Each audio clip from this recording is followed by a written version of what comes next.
Pozdravljeni. Dragi otroci, a znate zaupati Bogu? Znate reči, ok, naj se zgodi.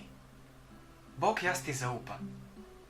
Jezus, ti mi pomagaš in jaz te imam rad in zaupam, da bo tako, kot si mi svetoval, najboljše. Kaj pa vi, odrasli? A znate tako zaupati Bogu? Veste, zaupati mu moramo, kot sta mu zaupala Elizabeta in Zaharija. Kot mu je zaupala naša super mama Marija. In kot mu je zaupal in ga poslušal Jožef. O njem pa še nismo spregovorili, kaj ne? No, zato danes prisluhnimo po evangeliju prirejeni zgodbici Boba Hartmana iz knjigice Zgodbe za Božič, ki je bila izdana pri založbi Ognjišče.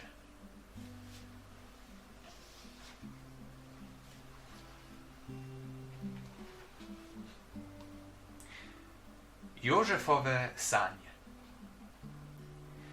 Mizar Jožef ni bil najbolj srečen. Sploh ni bil srečen. Dekle, s katero se je nameraval poročiti, je bila nenadoma noseča. Toda otrok ni bil njegov. Marija mu je skušala razložiti. Povedala mu je o angelu in kaj je angel govoril. Dejala mu je, naj bi bil otrok Božji izvoljenec. Toda Jožef ji ni verjel. In kdo bi mu lahko zameril? Zgodba je bila tako presenetljiva, da je celo sama Marija komaj verjela. Končno je Jožef sklenil, da bo poroko odpovedal. Seveda na miren način, da Marije ne bi preveč prizadel. Tedaj pa se je pridni angel Gabriel odločil še za en obisk. Sredi noči se je prikazal Jožefu v sanjah. Svetel in sijoč, žareč in zlat. Nič ne bodi v skrbeh, je rekel Jožefu. Ni se ti treba bati. Vse, kar ti je povedala Marija, je res. Otrok, ki ga nosi, je sin samega Boga. Ko se bo rodil, Bog hoče, da mu daš ime Jezus. Njegovo ime pomeni Bog rešuje. Ko bo odrastel, bo prav to tudi delal. On bo Bog med nami.